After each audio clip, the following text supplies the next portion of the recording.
Welcome back to OTT target. അപ്പോൾ നമുക്ക് തുടങ്ങാമല്ലേ. ബാന്ദ്ര, ബസൂക്ക, കപ്പ്, റോന്ത് എന്നിവയാണ് ഇന്ന് നോക്കാൻ പോകുന്നത്.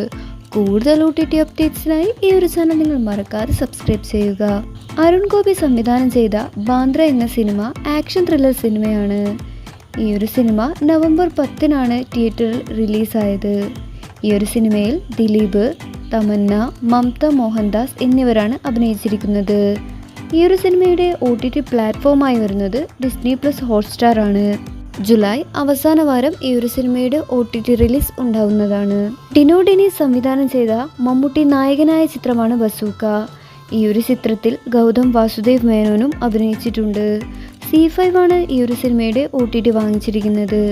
ബോക്സ് ഓഫീസ് കളക്ഷനായി ഈ ഒരു സിനിമയുടേത് വന്നിരിക്കുന്നത് 25.5 കോടിയാണ്. സഞ്ജു വി സാമുവൽ ആദ്യമായി സംവിധാനം ചെയ്ത സിനിമയാണ് കപ്പ്. മാത്യു തോമസ്, ബേസിൽ ജോസഫ്, നമിത പ്രബോധ് എന്നിവരാണ് ഈ ഒരു സിനിമയിൽ അഭിനയിച്ചിരിക്കുന്നത്. ഈ ഒരു സിനിമയുടെ OTT കൺഫർമേഷൻ വന്നിട്ടില്ല. ഷാഹി കബീർ സംവിധാനം ചെയ്ത സിനിമയാണ് റോന്ത്. ദിലീഷ് പ്രാണൻ, റോഷൻ മാത്യു എന്നിവർ ഈ ഒരു സിനിമയിൽ അഭിനയിച്ചിട്ടുണ്ട്. ഈ ഒരു സിനിമയുടെ ആദ്യ ദിവസത്തെ കളക്ഷൻ എന്ന് പറയുന്നത് 5 കോടിയായിരുന്നു. ഈ ഒരു സിനിമ ജൂലൈ 18 നെറ്റ്ഫ്ലിക്സിൽ റിലീസാവുന്നതാണ്. കൂടുതൽ OTT അപ്ഡേറ്റ്സിനായി ഈ ഒരു ചാനൽ നിങ്ങൾ മറക്കാതെ സബ്സ്ക്രൈബ് ചെയ്യുക. മറക്കല്ലേ.